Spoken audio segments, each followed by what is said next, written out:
Hello guys. Hi, James. Hi.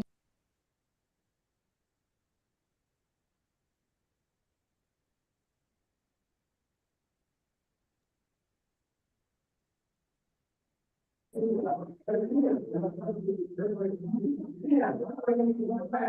can proceed. Hello, James. All we're getting is sounds, but we Frida, James, could you start the meeting? And also a lot of people are unmuted, so it's hard to know who is talking. It's James. Hi Doc. Hello. We start the meeting. Okay.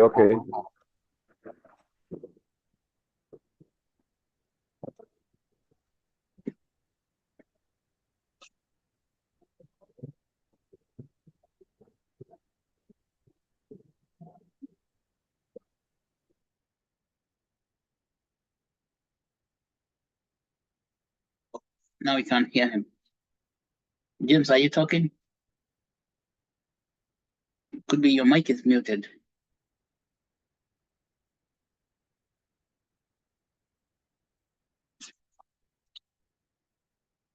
Oh, James, we can't hear you. Yeah, hi Doc.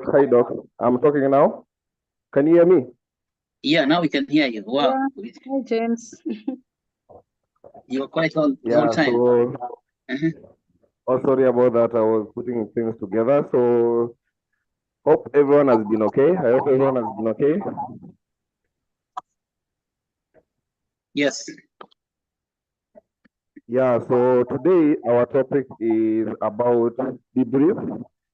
We've had a lot of topics since we started the quarter. So what we do is that we count our quarters every 3 months.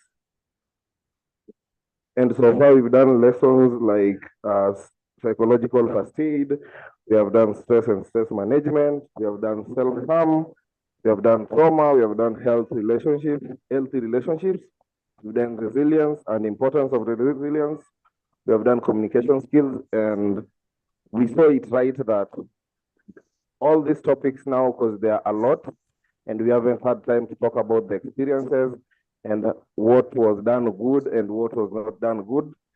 We took it as an opportunity this week to do a debrief. So that's why we are here today. And before we start, I'll say that this is a safe space because maybe someone might say they don't like something that we did and we need to improve on that. So this is a safe space. It's not a space for pointing fingers. So with that being said, I would like to invite Susan Nyambura to take lead of this session today. Thank you very much. Okay, thank you so much, James. Hi, everyone. It's good to be here again today. I hope everyone has been keeping up well.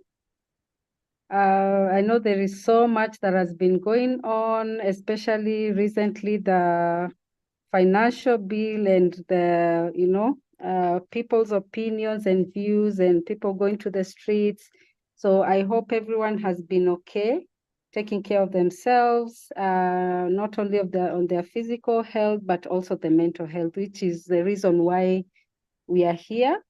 Because I see we are not so many right now, I think it's important to get to know how people are doing. So I like starting by asking people, if you are not so many, to give just a feeling word and how people are currently, how they have been. So we can start with Frida. You can go ahead and give us a feeling word and how you're feeling, how you have been this past week.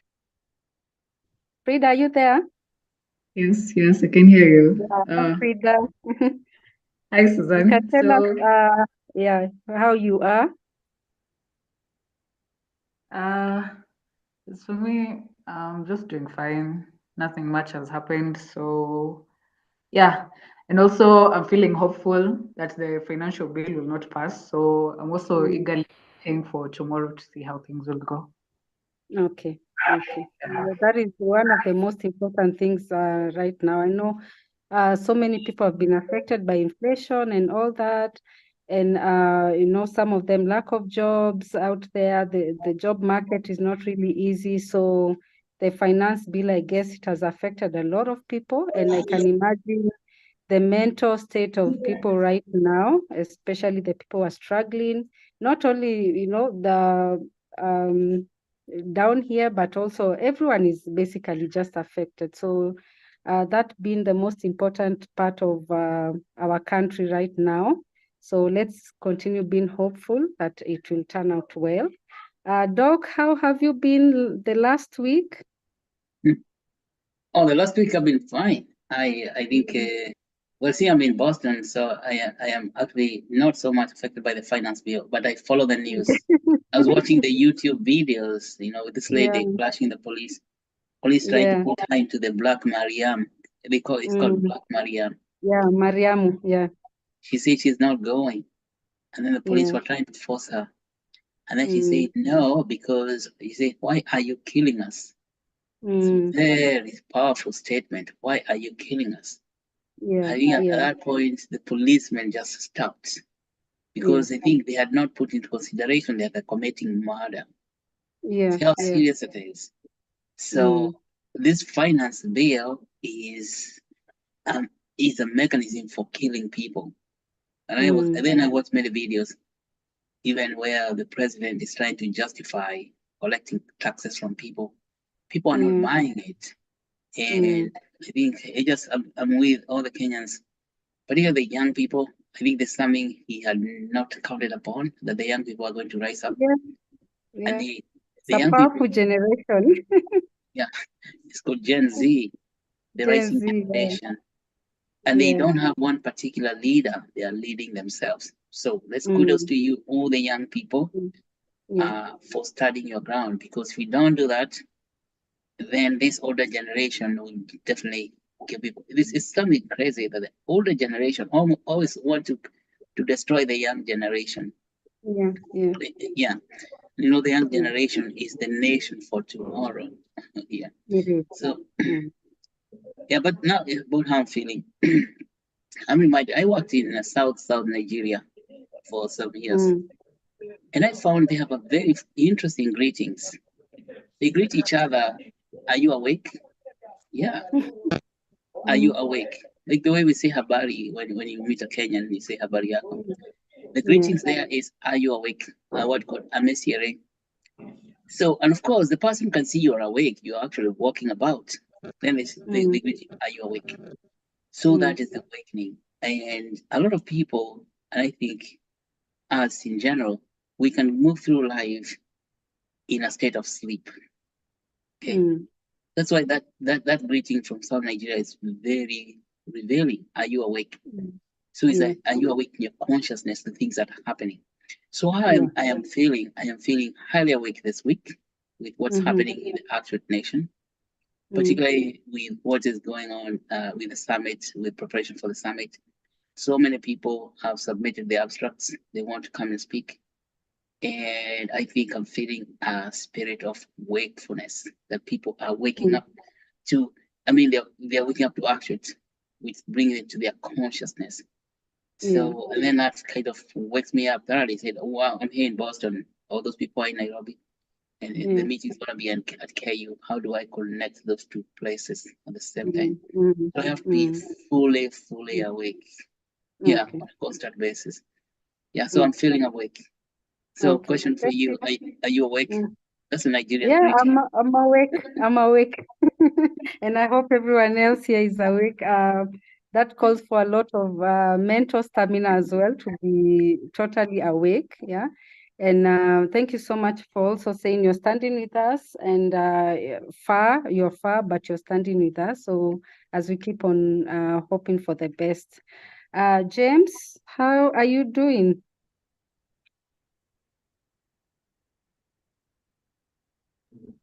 Well, personally, on my side, I am okay. Yeah, I almost got. Can you hear me? Yes, we can. I can hear you. Yeah, I almost got frustrated when I heard that we had to start buying bread at 75 shillings.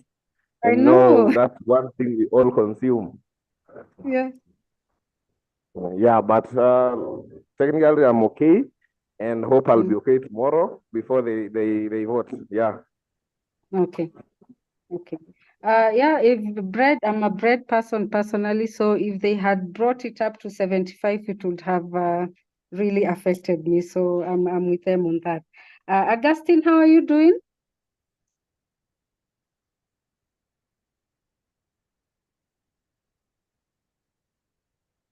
Breezy, if Augustine is not there, Breezy Tech, how are you doing?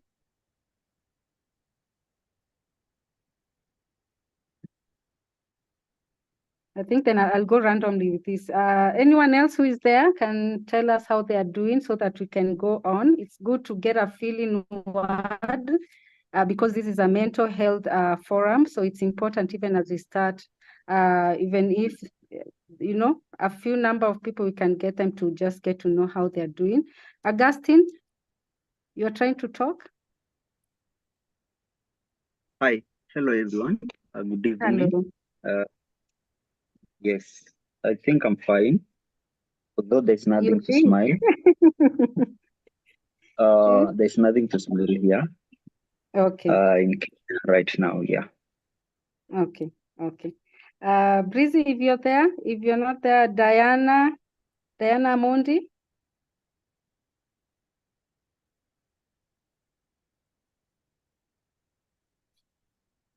Grace, are you there? Grace Njeri? Yes. Yes. How are Hi you doing? everyone. Hi. I'm doing well. I'm fine. You're fine.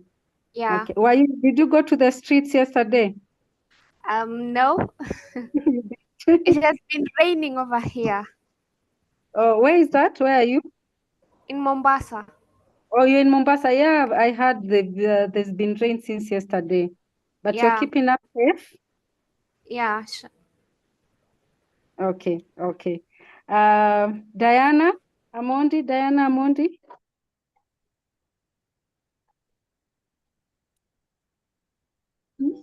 Grace, Njeri, or Gloria. Gloria, you can talk, yeah? Or Dolphin.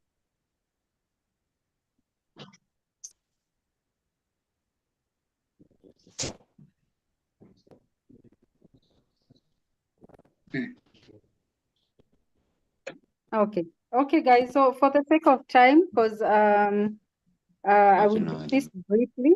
Yeah. So I hope everyone, because I can see the number is increasing, so we cannot go through the whole list. But it's good to have you all here. As we anticipate, like I can imagine people's anticipation is about tomorrow. So even as we sleep tonight, let's keep the finance bill in our prayers, in our thoughts. Let's have positive thoughts about what is going to happen tomorrow. And remember also, even as we wait, it's important to keep an open mind about the outcome so that we are not so stressed out about it. So it's always good to keep an open mind. Whichever outcome comes, you'll be able to know how to deal with it. If you're adversely affected by all the things that are in the finance bill. So it's good to keep an open mind as you think about it. Because remember, we are not the ones who are sitting there in the parliament here deciding about this. There are other people who have that power to decide on that. We have our opinions, we have our views about it, and we would want things to go the way we expect to be here. But remember, some other people are in charge of that, and they will make a decision, they will pass it, and we will have to end up dealing with whatever will be passed. Yeah. So I will just encourage everyone as they're looking forward to tomorrow to keep an open mind, to be strong, and to expect whatever outcome will be there, to know how you're going to go about it, to be able to cope with it. Yeah. So karibu sana. As James has mentioned, this is a debrief about this is the second quarter.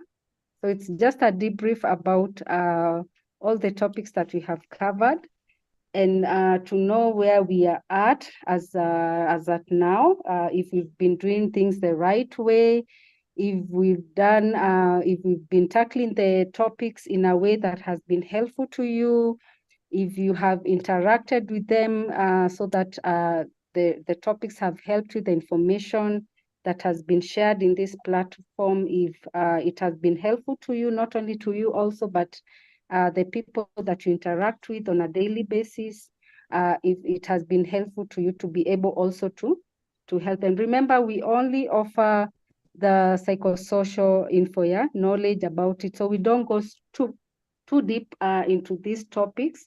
But if you're interested, these are some things that you can read about. You can gain further and deeper information about it so that you are able to help yourself and other people around you. Yeah. So I can imagine the objectives of what we've been doing basically is to help ourselves to show concern for someone who is struggling. It can be for you on an individual level, or the people that you interact with, the people that you work with, and your friends, your co-workers, or your family members. So it's to gain in knowledge, because it is said knowledge is power, right? So to be able to gain information, knowledge, so that you're able to help yourself when you recognize the signs of your mental health declining, or the mental health of someone else declining, to be able to know how to go about to help them. So, and to be able also to have an open dialogue about mental states.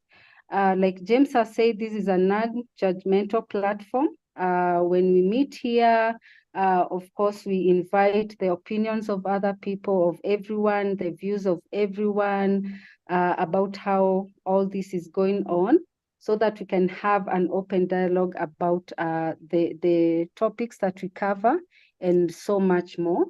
So it is also to trigger you as a person and as a group to be able to reflect on your mental well-being and of those around you, and to help you also, to prompt us to seek professional help when we feel that we are struggling, and to also seek for support from our family members and our friends. So according to me, those are the objectives of this forum, to be open about mental health issues. And as we know, also this month is, what month is it? If someone can remind me. What is the focus for this month on mental health? Anyone? I think it's men's mental health. Yeah. So it's we focus on men's mental health, and I know people can ask, why not focus on women's mental health, and why is there so much focus on that they have a month for awareness for mental health for men set aside? Yeah. Anyone who can touch on that? Why is it so important for us to have a focus on men's mental health?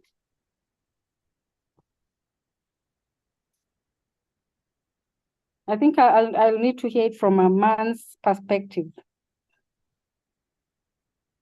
Okay, man's perspective. Now, men are endangered species. Yeah, men are endangered species because over the past maybe 30 years, maybe let's say even 50 years or so, since 1970s, we have had this conversation about the girl child and the woman empowerment going all the way to the United Nations. And then the boy child was forgotten. He was forgot. I've seen it. I've seen this observation, having grown up with it. Girl child getting a lot of support, a lot of education, a lot of improvement. Let us say the girl child, and then the boy was forgot. So I can tell you the effect of that is profound and tremendous. If that men are growing up without serious mentorship, it's not organized, it's not institution. And in fact, even institutions themselves, they tend to forget the boy child. So the boy child now, when the boy child is forgotten, from the institutional level, even the government, we don't have programs for men anywhere in the world, except maybe the Boy Scout. But the Boy Scout really not a big deal. It's actually forgot is that men are supposed to fend for themselves, to be self-reliant. And that is very, very dangerous because it creates something. That's why I'm talking an endangered species. So because of that, boys are growing up without mentorship. Something that helped me quite a bit was the National Youth Service. I went to the NYS. You do remember during the Nyayo era, President Moi had required us to go to the NYS. And that is where I learned how to operate as a man, of course, because before that, there was nothing institutional that was helping us as boys to understand how to operate together. NYS was very powerful. Initially, it was quite grueling. You could say that it was doing meaningless work. But in that meaningless, we learned discipline. We learned discipline. We learned we learned suffering. And you know, like Paul says, when you suffer, it builds character. So we learn how to build character. And then we learn how to have hope and just become self-reliant and to focus. Because when men don't have, I mean, that's saying to me by the effect of the National Youth Service. And you see, it was, see, in older tradition, men used to have a system. When men were, young men, they were going through rite of passage. So they would be separated and go out there in the village. Maybe some in some communities were doing circumcision. And that was a rite of passage that men have to, they change from boys to men. And they are taught a lot of things. That thing doesn't exist anymore. And even like the role of a boy, how the boy now takes care of himself and learns to integrate his own role in the community does not exist. And so when now boys go to college, university, and then they're coming out in workplace, you can see they are having very, very huge trouble getting or maintaining jobs because their consciousness is misaligned. And that's about mentorship. And of course, that's all mental health. That then they end up drinking a lot of beer to cope. They don't know that what they're trying to cope with by drinking all that alcohol is something that they did not get provided at some point in the transition period from boy to man.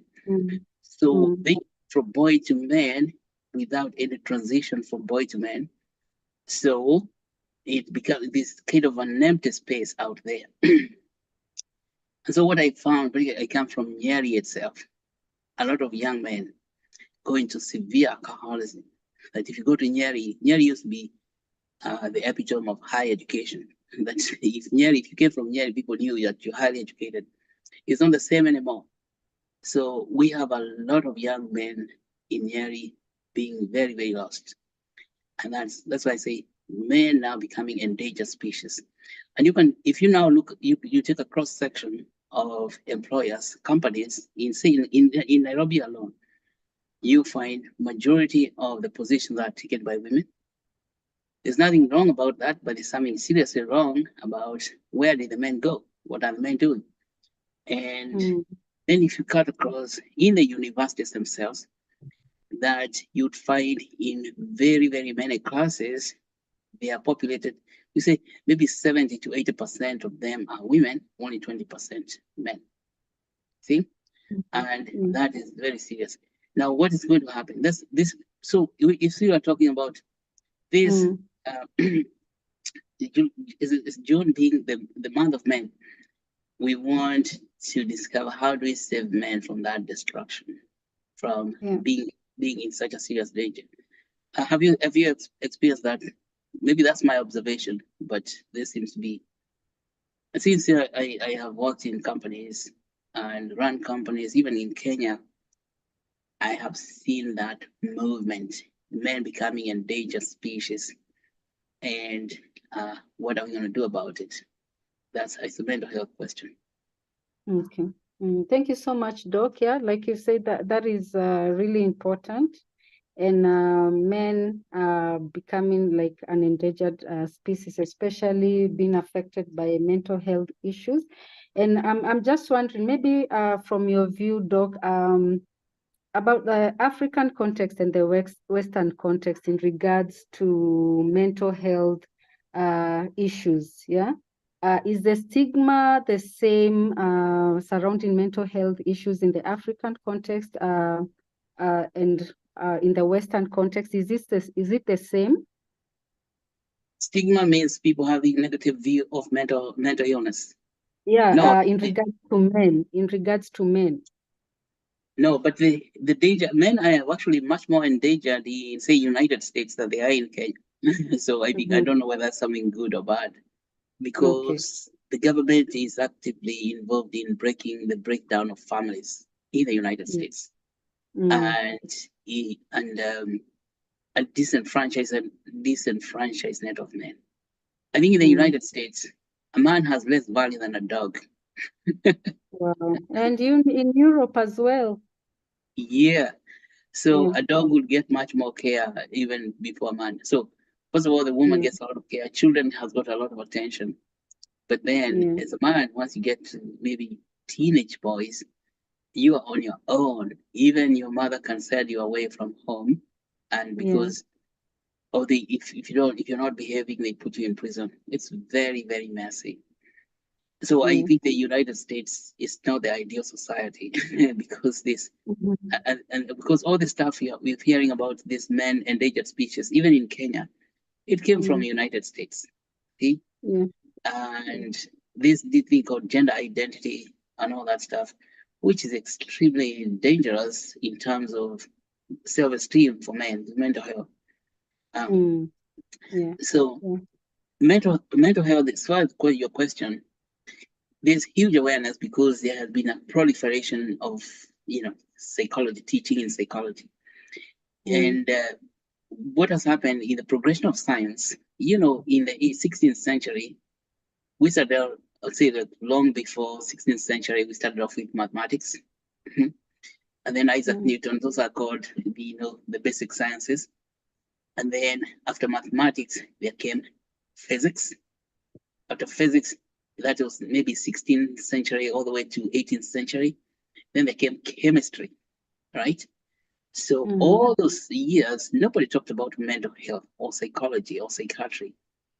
And then, philosophy also was there. And then in the 20th century, it was the century of biology. Okay, so that time we were talking about the physical world. And then in the 21st century, mental health, that's like I remember Bill Clinton, 1997, saying that the 90s were the decade of the brain. But that was the physical brain neurology itself. So after that, say in 2020s, we went to the psychiatry in the brain. So there's deep awareness of psychiatric illnesses, the mental health disease. That is why you've seen a lot of interest in the recent years in mental health awareness, people understanding of schizophrenia. You see, before that, the stigma that you're talking about, mental health was seen as something nobody wants to talk about. This is like schizophrenia. It's called madness, depression, PTSD, stress disorders, and all the entire. So, but you have seen that in the last 10 years or so, people have even understood much well in the causes, and so they stop thinking that this is a stigma. Is coming. It is a spiritual problem because it's witchcraft or something like that. And see, because that time, if somebody earlier on, if somebody got a mental health illness, even here in the United States, people were tending to think that there's a problem in the spirit. Yeah, the spirit is affected, and so they need to have something cast out of them. But now it's much better. People have understood the causes. The cause is not necessarily spiritual. It could be an illness, the chemical imbalance of the brain. So that has gone. But see, this has come at a point where the families are totally disrupted by came this movement that came out in 1970s, which was called independence, just being independent, being self-independent, dependent on yourself. And particularly now, with so much focus on protection of the girl child, that men were forgotten. Men were thrown out. And men were depicted as these brute beings. That men are just cause of trouble for the family, and so men are cast out of families. And so before man's mental health can be diagnosed, he has gone through so much anguish, even getting thrown in jail. But it could be the thing that was causing all that was maybe some mental health, undiagnosed mental health issue, mental problem. Yeah. And so you could say the stigma that's there now is become something else. That instead of, say, like in Africa, you have the stigma because perhaps we're still interpreting mental health disorders from a religious perspective as demonic possession, or that is no longer there in the United States. But there's a new type of demon, you could say. It's not the religious demonic possession. It is criminalization of mental health. Because some of this mental health disorder, getting a diagnosis, the diagnosis ascertainment is so difficult because healthcare system is inaccessible. Meanwhile, somebody is out there, is dealing with the police and the family fights, getting arrested, thrown in jail, and in and out of jail instead of in and out of hospital. See? So the law enforcement, and I think that's what I want to say, that stigmatization that was on religious basis in Africa is now stigmatization on the law enforcement side because of the police dealing with mental health issues rather than people in medical profession. Yeah.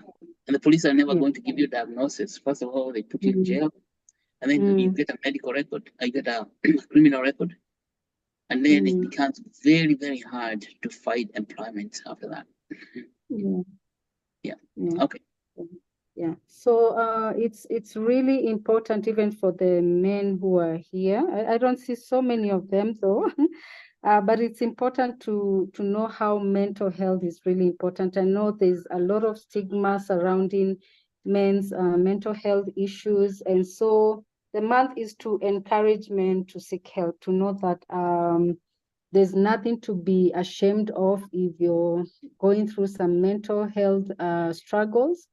Those struggles are things that you can be able to rise from and start a healing process.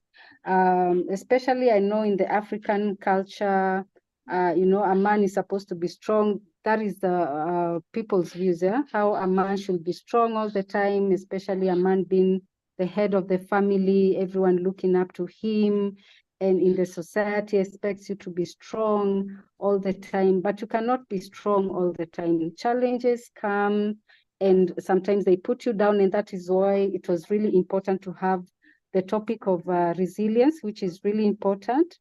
I'm glad we were able to do a topic on resilience, which Albert touched on, because this is the epitome of everything that we go through, cultivating that nature of bouncing back when you have experienced a lot of struggles, to be able to bounce back and to continue thriving. That is really important. That is why resilience is really important. To know you cannot be okay all the time. It's not expected. The society might expect you to be, your family members might expect you to be, but it's not possible to be 100% perfect all the time, especially on matters of mental.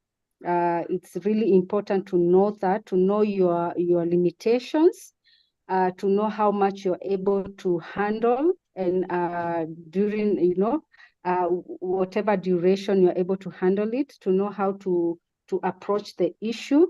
And with the right help, of course, with the right resources, with the right professional help and social support, you are able to come out of anything that you're struggling with. Because I believe everything has a solution. Every problem has a solution. And that is why the basis of counseling is, every person knows their issues. Every individual understands themselves better than even the person you have gone to seek help from. And it's only that you need the right support, you need the right techniques, the right skills, and for someone to be able to facilitate that change so that you're able to see your potential in being able to bring the right kind of change in your life. So it's important for men to know, and I think this is a recommendation for me, James, that maybe we can come up with a topic during June, before June ends, to be able to tackle the issue of men's mental health widely, so that we are able to understand it better, and so that we are able to even help the men in our lives, our fathers, our brothers, our cousins, anyone who is suffering and they feel like going through a mental health issue is a sign of weakness, but it's not a sign of weakness. You can be strong today and the next day something has affected you. Maybe there's you have lost a job, you have failed an exam, you have not done so well in a project, and you're not in good relations with a friend or your family members.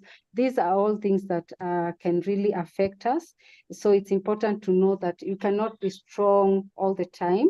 I know sometimes we try to put a brave front and to have this facade and to hide behind our masks, but it's important to really get to acknowledge when we are struggling and to know how we can go about seeking help, so that we are, whatever you cannot do on your own, I believe there are other people who can hold your hand. There are people who can stand with you. There are people who can support you so that you continue thriving. Like James mentioned, the topics that we have covered, the second quarter, communication skills, emotional intelligence, healthy relationships. Relationships is a very important aspect in, and I think I'll ask this question. Deborah, are you there? So, Deborah, how important is relationships, especially in connection to your mental health?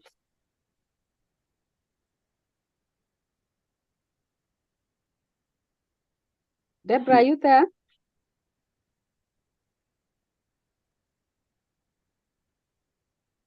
Yeah.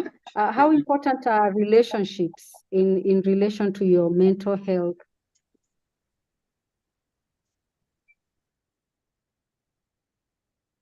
Okay, it's So maybe I can say something about this, because I was, as Deborah is preparing about relationship, and I think because you're talking about mental health, there's some men's mental health this week, this month. I think we need to learn a lot from our forefathers. I'm from Nyeri, and in Kikuyu tradition, we had something called mataro. Mataro was in that transition period when boys get instruction from their elders on what is said to be a man. That thing died off. It doesn't exist anymore. There's no mataro. So we don't get instruction. And I think that's maybe in this space here, we can create a place for mataro for men. And during those mataro, the older men, the older generation, was going through something called Itueka. Itueka means cutting off the older generation to make room for the new. Itueka. Have you heard of that statement? That word, Itueka? Yeah. Yeah, if you read Facing Mount Kenya, you'll find it. And I think Itueka is that transition period of legacy, legacy transition. And you see, when those older people, like today, in Kenya, why the old people are suppressing the young is because they are not conscious of that Itueka. That how do you get the rising generation and advise the young generation so that it can actually take over leadership? But see, the old guard does not want the leadership to be taken. They want to hold on to power. It's the power transition, because the young people have to take that power whether we like it or not. older people have to die as it is required by God's law. And then they have to retire gracefully so that they can let young people. So that Itweka, I think because of absence of that Itweka, men are not receiving enough advice in terms of relationship. One is that men are growing up to become men without having solid advice on what is expected of the person as a man in relationship. So I think that's something we want to probably put here in Actuate Nation, so we can have a men council for advising young men on what is expected, what life expects from them, not even what a wife expects from them, but what life expects from him as a man, and so that he does not get a false sense of self. You know, like a prodigal son. That's the story of the prodigal son. He had a false sense of self. Said, I want to go into far country, give me all my inheritance. I go to far country and make it on my own. So men want to understand they cannot make it on their own because they end up eating pig food and living in the pig pens. So, and that is what is happening today, that young men trying to make it on their own out there, they end up eating pig food and living on pig pen and drinking a lot of alcohol. And then, of course, that's a mental health problem. So the prodigal son is a story of mental health problem when you break away from your father's house. And you see your father's house is always there. So that is the Matara, or maybe a place where we can now create a platform for Matara, advice for young people. So the young men in how to transition. And so there are three things that we could discuss, we could actually have in such a space. We could create Matara space for one thing is to understand what is expected of you. I think when man wants to go into far country like the prodigal son, he's trying to he's trying to prove himself, as you say, trying to prove himself to be a man. I can make it on my own. So men need to understand, or young men need to understand, you do not do anything by yourself. You cannot make yourself on your own. So you stay put and focus on your own professional development so that within the group, not to go into far country and to end up living in the pig pen. So the other one is understanding the first of all, sexuality, not promiscuity, and getting in trouble with that the role of sexuality, and then the role of relationship. What is your role in a relationship as a husband? What's expected of you? Because now a lot of men are entering into husband situation suddenly without knowing, without realizing it, because they did not have enough material on sexuality, and then they end up as fathers, and then at that stage now they don't even know how to behave as fathers.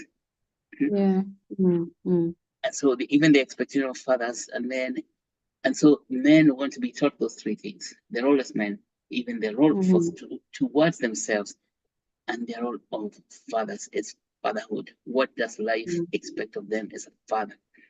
So, and that's what relationships are important. And then, of course, we need the same process for women. But because this month you're talking about men, I'm thinking that we create a platform where men can be, it's called a men private room. Men's club. So we have, because we don't have the National Youth Service anymore to do all that. Okay. And that's really important, because healthy relationships, or rather relationship as a whole, is an important aspect of any individual. And sometimes a lot of mental health issues arise out of that. So it's really important to cultivate healthy relationships right from home. And sometimes it's hard to control how healthy your relationships turn out, because if someone else has an upper hand, especially at home, it's hard. So it's important to really know how to cultivate the right kind of relationships, the ones that you're really in control of. And if you're not really in control of relationship being healthy or unhealthy, then it's important to know how you can go about to deal with the stresses that come out of it. So it's really important, relationship being a very important aspect of an individual's life.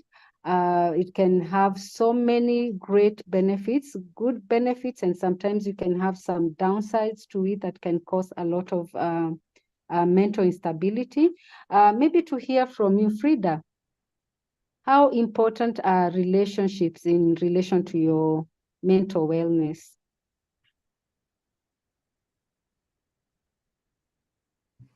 Relationships are, they play a very big role in mental wellness.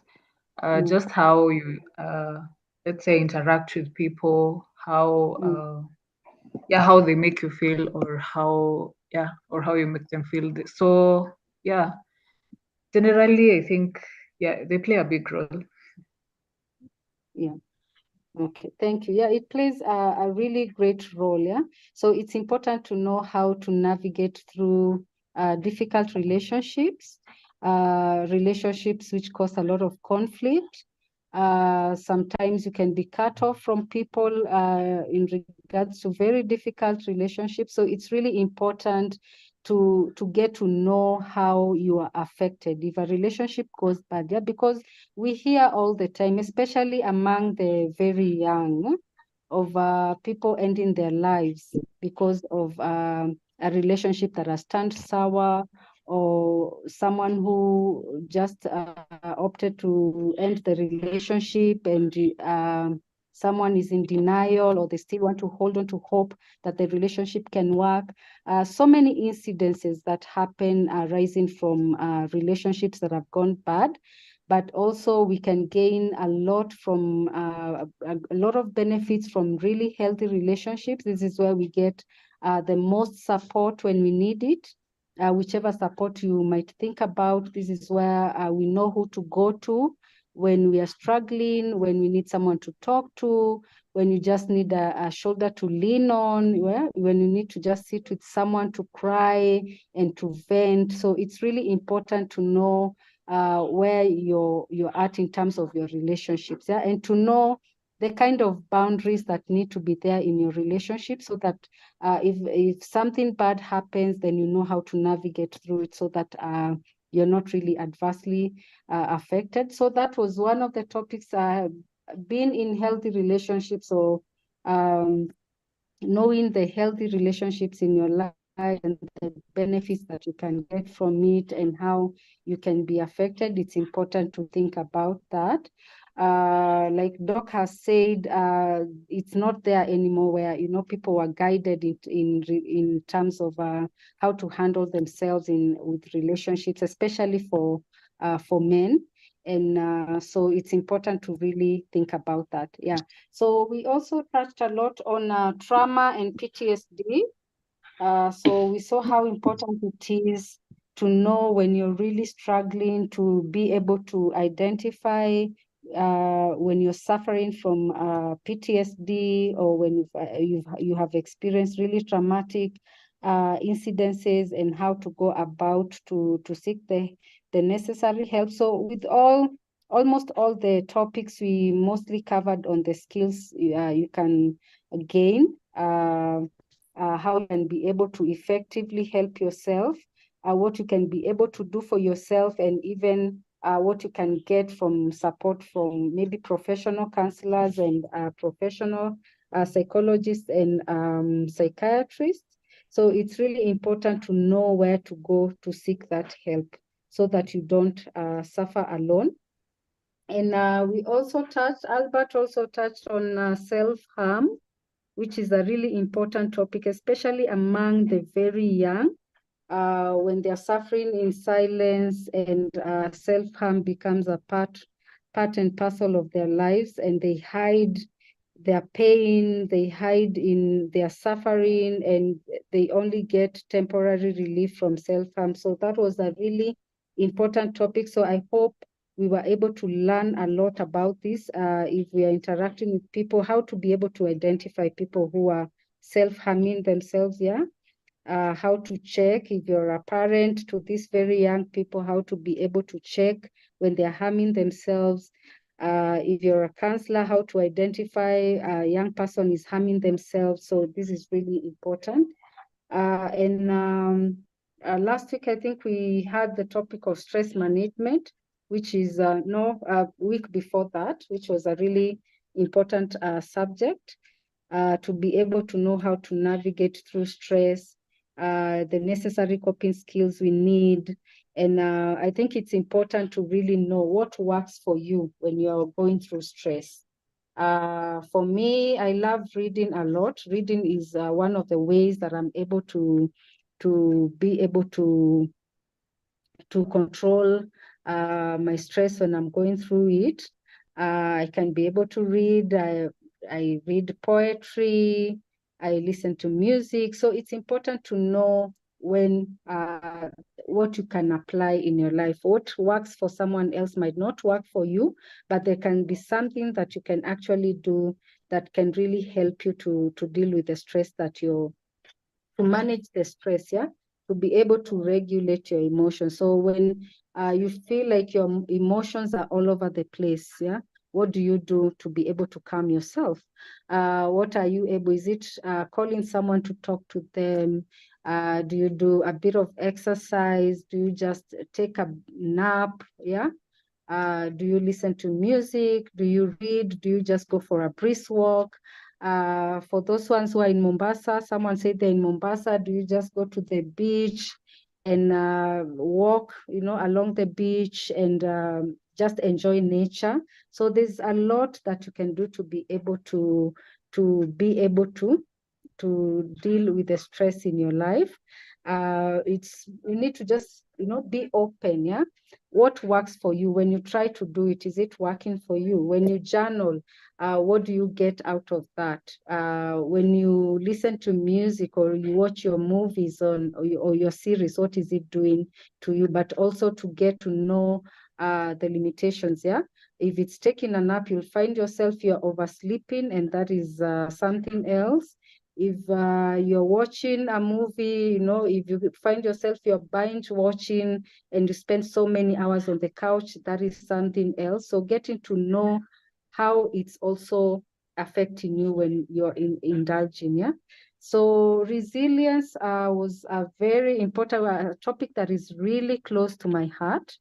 Resilience, being able to bounce back from really adverse situations, and getting to also read about people who have gone through really adverse situations. Yeah, we had Nelson Mandela going through what he went through, and he ended up becoming a president.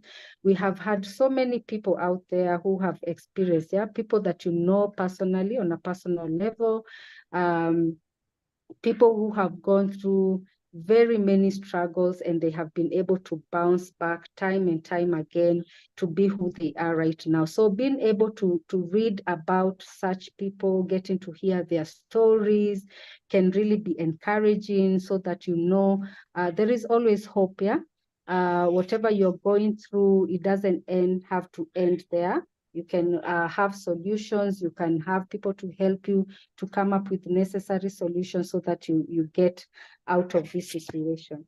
Yeah, so that was that for the second quarter. So it's important to know how we were able to interact with the various topics, if what was taught was helpful to you, or if you have been able to apply it to yourself and to your relationships, to the people you interact with. If you have been able to offer information when people are coming to you, if you've been able to share what you have learned, so that we know we are on the right lane. So it's important to know if we've been able to achieve our objectives in this forum, in being able to have the psychosocial knowledge, if it's been helpful to us, to also ask ourselves if we've been doing things the right way or the wrong way, and what we need to do moving forward now, what we need to do so that we can make this better. Like Doc has suggested, maybe to have a platform for men only, men's club to be able for them to meet there and to highlight the struggles that they are facing so that they can learn from each other.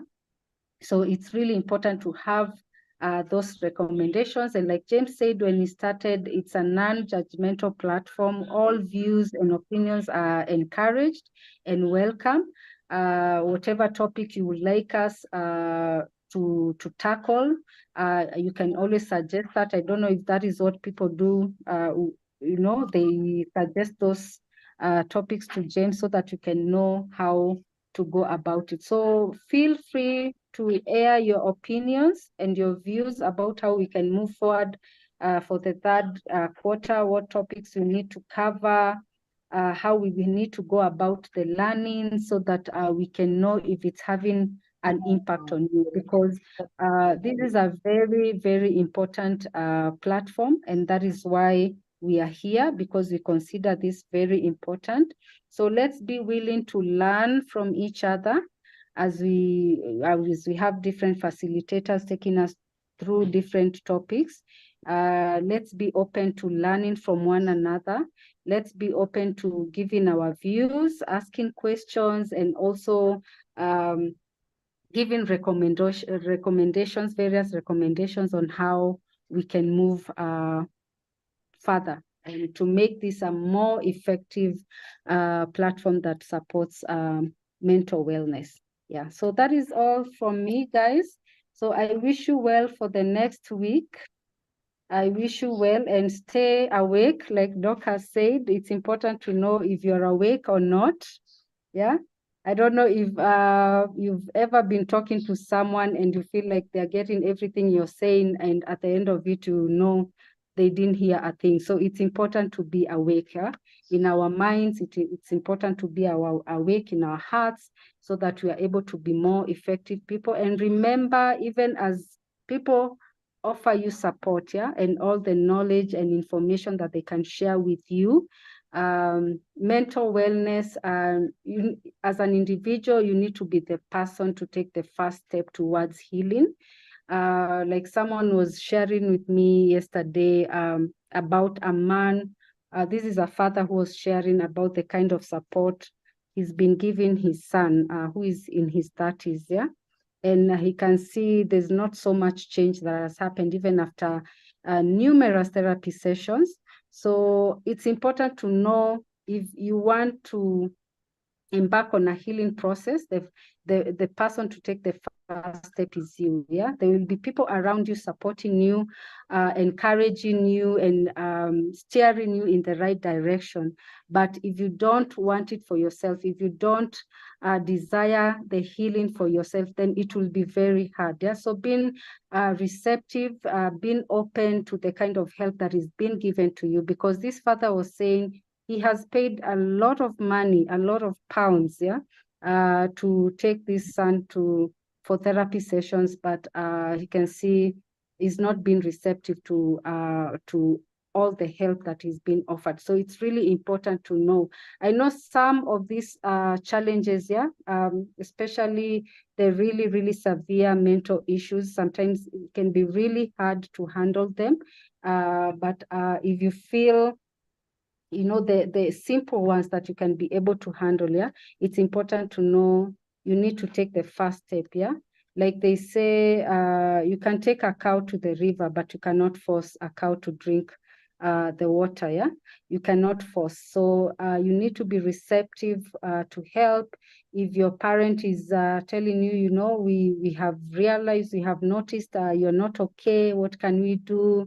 If your friends are telling you that, if your significant other is telling you that they have noticed there's something going on, but you need to be the one to take the first step to be able to embark on that recovery process.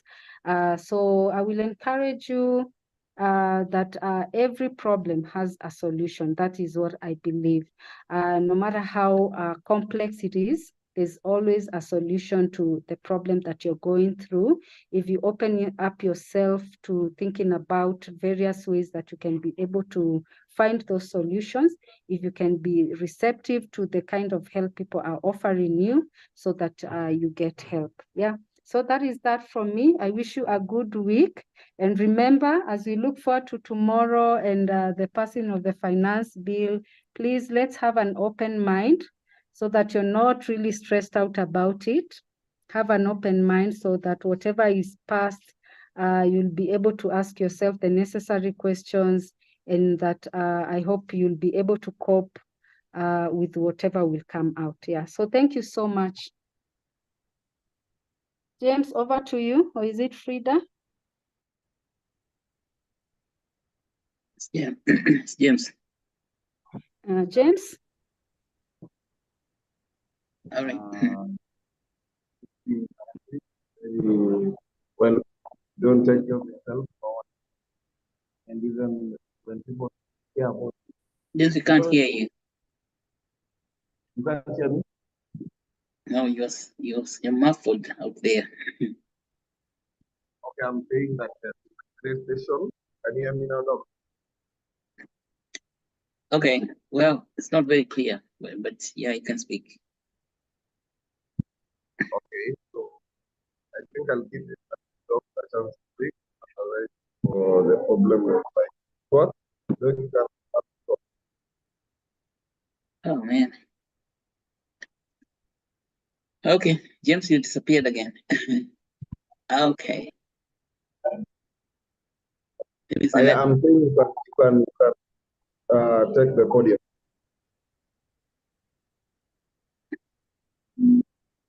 Okay. I don't know what he said. He said something like volume. It's not volume. It's even the connection. I think he's saying his connection is really poor today. Oh, I see. Yeah, Well, so this he guy. handed the mantle to you. Oh, I see. Oh, that's what he's saying. Yeah. Well, thank you so much, Susan. This is very insightful. And I just want to add another word to what's resilience. Resilience is, bouncing back from adversity. We know that the life is just hard in itself. And so long as you know that life is hard, then you can take life with hardness as it is. So if life gives you lemon, make lemonade. And lemonade is a good drink that you can sell to people, make money. But don't quarrel about it. I think this has been very highly deeply explained in the scriptures, the Holy Scriptures, Genesis 2, where we are told that in the Garden of Eden there were two trees. One tree is a tree of life. The other tree is the tree of knowledge of good and evil. Produces fruits of knowledge of good and evil. Knowledge of good and evil is what we call polarity. That you can know things are true, they're evil, or they're good. Adam and his wife were instructed not to eat the fruits from that tree. Meaning that, and this is the instruction, do not eat the tree of knowledge of good and evil. Because that's when you're going to start classifying things as good, classifying other things as evil. We call that binary. And binary is a very dangerous thing because binary is relative, it's not absolute. Life itself is not binary. So there's no good or evil. This thing is coming out of your mind. Yeah, which is the serpent. So the serpent came and told Eve to eat the fruit from the tree of knowledge of good and evil. And as soon as you eat that fruit, you start detecting evil, even where there's no evil. Because you have knowledge of evil, you have knowledge of what is good. And that is what causes you problems, tribulations. Tribulations are reactions to any trial. Then any trial happens to you, then you think that trial is an evil one, then you start reacting to it. You get a reaction. But it's because you have classified it as evil. What if you did not mind about it? Don't attribute anything to it. And know that this thing is going to pass away. Because like all things pass away, it's temporary. And that's why I'm even thinking about this finance bill that the government is proposing tomorrow. That is not going to rob your life, and you do not let it do that. You say, this thing is not going to, it's not going to be evil to me, and I'm not going to consider it either good or evil, but I have my life to lead. Now that means that you focus on the tree of life. And that is how you get through that. You get through all tribulations, and you get through all trials and tribulations because you don't want to be in the binary mode of thinking. Binary mode is what caused the Adam problem. They were cast out of the Garden of Eden. So if you want to stay in the Garden of Eden, that means you enjoy good life. See, Garden of Eden is an explanation of you remaining with good life, where it's not that there's no problem, but then you don't let those problems that are existing affect your consciousness. That is why you're told, resist not evil. You know, in Matthew 7, it says, resist not evil. And you can confirm those scriptures, resist not evil. Because as soon as you resist evil, evil becomes real, it forms. But if you don't resist it, then you don't have any evil going on. You have your own life, okay? And Paul also gave us the solution to this, because what you want is to achieve your desire, what you desire in your life. Let's call it the resilience.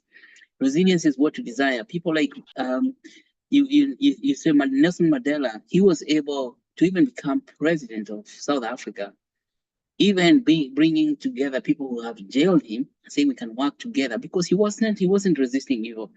What Mandela said after he was released from prison, he said, okay, listen, these guys have jailed me for 27 years. They have done their job, but now let's create South Africa together. If now Nelson Mandela came back and said, okay, you guys have punished me for so many years, you're going to see the dust. I'm going to take it out on you. Then even today, South Africa would still be struggling and fighting, like what you're having there in the Middle East. So long as if you don't resist evil, then evil does not exist. Imagine after Nelson Mandela have been punished for so many years, even his life being destroyed, his life was never destroyed. Instead of his life being destroyed, he became the greatest man in Africa. That's what it means. Well, these people evil cannot come to you unless you admit it, and then you resist it. So because Nelson Mandela did not resist any evil, that is why he was able to come out strong at the top. Yeah, so resist not evil. So what Paul said, the only thing that you need to exercise is called, first of all, faith. Faith is the substance of things you hope to achieve. You have hope, and in hope there's no shame. So don't be ashamed of what you hope to be.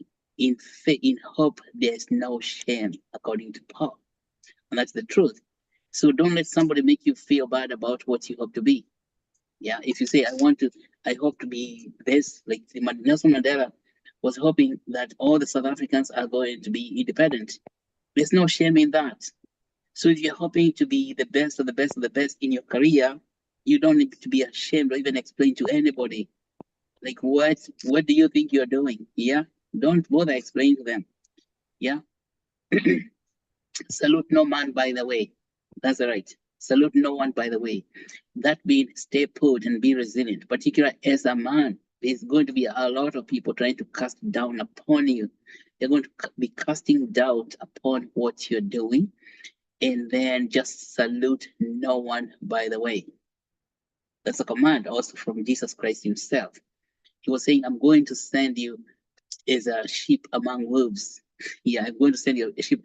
So you know that this place is dangerous. You're a sheep among wolves, and there are going to be people trying to attack you all over the place.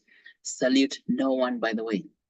Yeah, wear no shoes and carry no sandals. Carry no sandals or pass, that's what he said. But salute no one, by the way. So Paul said, faith, the first thing you need to have faith. That is the substance of the things that you hope to achieve and the evidence of things not seen. So the evidence is this, that you say, I am working on being this and that. You see, for example, you say you want to create your company and then nobody wants to believe you, anyone. As a man, then you see that your self-esteem you think that your self-esteem relies on approval from other people, or even having money. They say you have no money, and how are you saying you're gonna ever do this kind of thing? It's because they're trying to test your faith. If you have your faith is unshaken. But then you believe in yourself. You have to believe in yourself. Then when you do that, you also have to love other people. So in love, there's also no shame. And you cannot succeed without loving other people. Like love your neighbors as you love yourself. Even love them more than you love yourself. Because if your neighbor tells you, let's walk a mile, go with him too instead. Okay. If he says, give me your shirt, give me your coat also, that means love your neighbor. Because when you love somebody who is trying to hurt you, if your enemy tells you, slaps you on one cheek, turn even the other cheek also. This means don't try arguing with a person. Don't, as a man, because you think that you always have to reign supreme. You're not going to win anything. Like if Nelson Mandela was going to argue against Big Brother and try to fight him and tell him, okay, you jailed me for something, Nelson Mandela would never have become president. So he turned the other cheek. He said, you guys have jailed me for so long. Okay, now let's go and create government. How hard is that? It's very, very hard. That's a mental change of consciousness. A lot of people wanted Nelson Mandela to put Pik Botha, and they were calling him the Antichrist. Pik Botha, the president of the Boer, that apartheid regime, they wanted him to put in jail for the same period. I mean, for life imprisonment, or even or even put him on death row. Like they kill him. But Nelson Mandela said, no, we are going to do none of that. What you're going to do is love one another. Okay, he turned the other cheek for the sake of life itself. So Nelson Mandela is not the man who consumes the fruit from the tree of knowledge of good and evil. Nelson Mandela does not know evil. And that is how he managed through that process. Not even resisting evil, because evil does not exist. When you say there's no evil in that situation, what you're doing is creating peace for the nation. There's no evil. It's just creating that. And so then the third thing that Paul talked about is hope. So then he said, love, faith, and hope. Against those things, there's no law. There is no law against love. There's no law against hope. There's no law against faith. As you can see, because for love, faith, and hope, there's no binary. There's no polarity. There's no good or evil. And then you reign supreme. In fact, you become so powerful. Doing that, you will wonder why you are spending all the time complaining about things. Yeah, don't complain about anything, because there's nothing to complain about. You have everything you want available to you right now, except you are not able to receive it. And that's what's called life. In that life, if you understand that, and I'm going to say the final thing, is that now, because you're talking about women, and James, you can add this to the topics that we are going to discuss in the men's private club, is about understanding women. Because a lot of men, they grow up, they don't have counseling or advice about how to understand his woman as a spouse. And men do not understand women, so they end up in conflict relationships. And understanding women, so we can add as a topic. And even when you do this also for women, I think with African women in DeFi, we shall be having mental health sessions where we also teach men and women to understand that they are men. Because if you don't understand your man, then what's going to happen? The family breaks down. Because both men and women, they have different things they're hoping for in life. And the hopes of man are different than the hopes of women. But what makes a family is that when the hopes of the woman and the hopes of man becomes congruent, there is no hope that is superior to the other. But that becomes destroyed when either of them are feasting from the fruits of the tree of knowledge of good and evil. Because as a man in a relationship, you can now put, after you eat that fruit from that tree, we're talking about Garden of Eden fruit, where the serpent came and talked to Eve. See, Adam eats that fruit, then he starts seeing his woman as the source of the problem in their relationship. And what did Adam say? It is the woman you gave me. He started blaming the woman. And what did the woman say? oh, it's the man, the serpent, you know, all stuff. So blames begin happening there. So it's important for us to understand that is the real problem. It's described in that second chapter of Genesis in the Garden of Eden. And you want to understand what that really means because it applies to us today. Adam is a symbolic representation of any man in the world. Eve is a symbolic representation of any man and how we interpret life. So if we get that, then you're going to find that we're going to become very strong nation working together, even as Kenyans. And of course, with mental health and mental resilience. If we don't understand that, then we don't have mental resilience. We don't become hope. We don't have hope. We become hopeless because we don't have faith and we cannot love one another because we know good and evil. If you don't know any evil or any good, it's just life, then you are not going to detect evil or good. You're just going to have good living, particularly for family, in relationship especially. So there's nothing good or bad.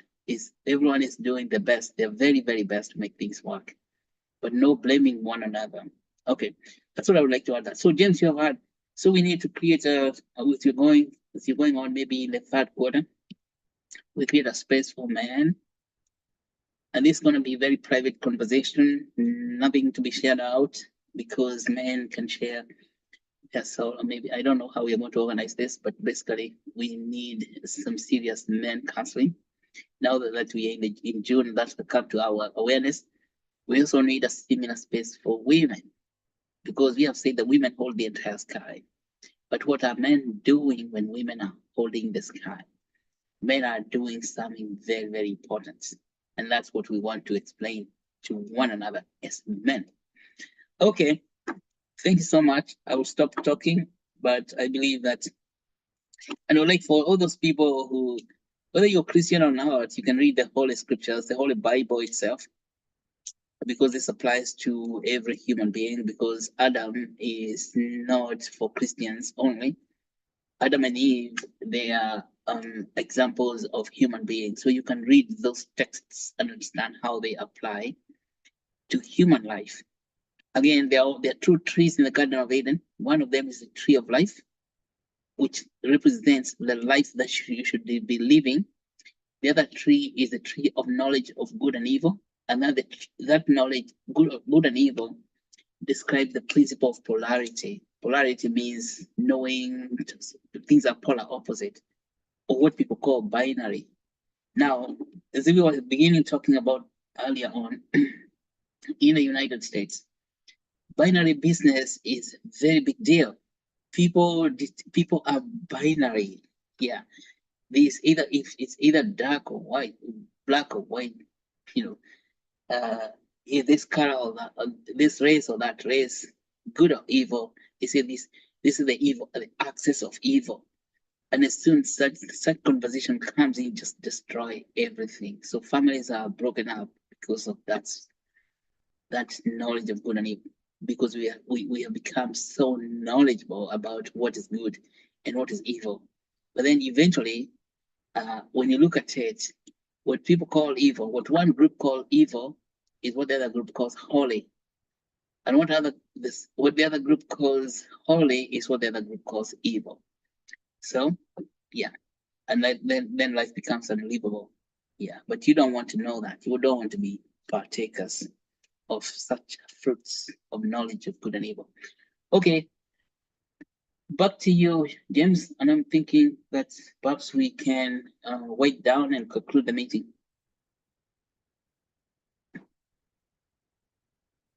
Anything else?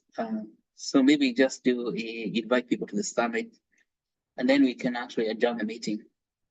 People, of course, James, you need to post the form for signing for actual talk. Yeah. Yeah. Probably the phone. Thank you. Oh, James, we can't hear you at all. Can you hear anything?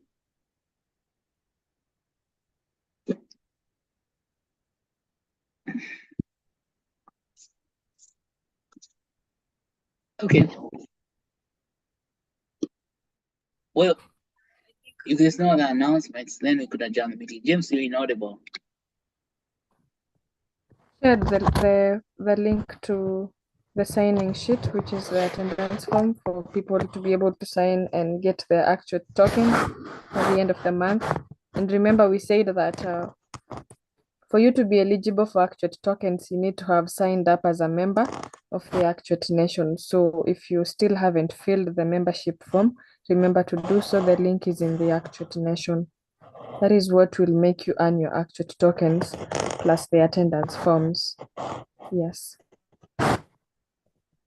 Okay. Thank you, Empress. And I'm thinking that this mental health, first of all, this is an update about mental health. We have a workshop now at the summit. We're going to do a 4-day workshop on mental health. So it means that we shall cover every one of these topics again during that time. That is in December. So gear up. But by that time, I think you build up a lot of knowledge about mental health issues. And what I want to encourage you to read, first of all, Genesis 2 about knowledge of good and evil, so that you don't get cast out of your Garden of Eden, which is your own life. You can lose it, because we are told for those who try to find your life, they lose it. So if you find your life, you lose it. But if you lose your life, you find it. See, some contradiction there. So, but it's don't try to find your life so hard, because you're gonna lose it. By that fighting life is actually trying to know that what is good, what is evil, trying to fight your life, which means fighting what is good for you so you can do it. Then you lose everything. Okay, that's a huge contradiction. So all you have to do is have faith and hope, and then you love other people, and that's it. That's all you do. The rest of it falls in place. Because actually it doesn't fall in place, it's already there. Yeah. Then we're going to, we're going to have 4-day workshop. We cover all these issues. But between now and those workshops, maybe you have your own personal issue. You are struggling, and for mental health. And I've been wondering how we can create one-on-one sessions. And so what we have done, we have found some psychiatrists, and I want to talk to them if they can provide some services. Let's just figure it out. This is something ongoing over the next 2 weeks or so. For those people who need who need clinical intervention, then we need to find that out. But remember, clinical intervention is pharmaceuticals, taking drugs. But I think a lot of this stuff, you can know it and you can solve it if you first of all followed those scriptures that says, resist not evil. Be like Nelson Mandela, resist not evil. It's very, very hard. It feels like you have to resist and you have to get back to the person. You see, you have heard it was said, an eye for an eye and a tooth for a tooth. But then, truly I say to you, instead of an eye for an eye, just forgive one another. Because if you take an eye for each other, everybody's going to end up being eyeless or being blind. Or even say tooth for tooth, then if you did tooth for tooth, everybody is going to end up without teeth and with nothing to eat nyama choma. So yeah, that law was not good. That's about what's called revenging. Revenge is not helpful for you, for your own life, because as soon as you revenge, the other person is going to want to revenge again. And the whole thing becomes an escalation. That's why resist not evil. That's what it has been said, an eye for an eye. So don't do that. What I say is like love one another. Okay. So now I think this is a good debrief session. We can head there, and I will sign off. And we can, if you have any questions, then we can follow up in a private debrief. Private sessions. Thank you, Doc. Yeah, have a good one. Thank you so much, Susan and James. James, and you. We cannot get you now, but thank you, Barbara and Frida, for running this meeting. Bye now.